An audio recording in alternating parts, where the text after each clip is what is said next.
everything that you've said to me today, knowing that we have a lot of ground that we haven't even covered, what we will do is we'll continue to take information in. We'll continue to adjust treatment and diagnoses as we need. As you sit here before me today, I definitely see some concerns related to anxiety and depression.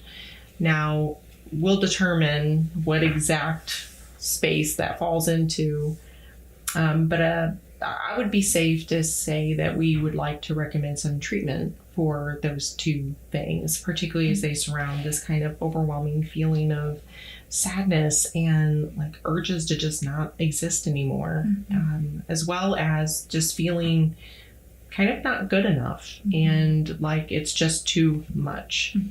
So for those purposes, what we typically would recommend is that you have some therapy.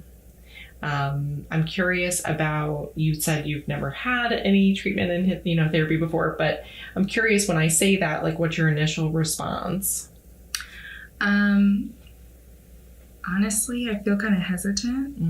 When I think of therapy, I think of someone who can't handle their life. And I don't really want to think of myself in that way. But I also know that I don't know what else to do. This has kind of been like my last resort. So I'll try anything. Yeah. I think that it's a very scary thought to do anything different, right? Because normally we just kind of go through life and we do the best that we can. And I would just like to say that, again, I appreciate you coming here because you recognize that you weren't able to do that anymore. And so I always tell people, therapy is a very specific thing. You have to find somebody that you feel comfortable with.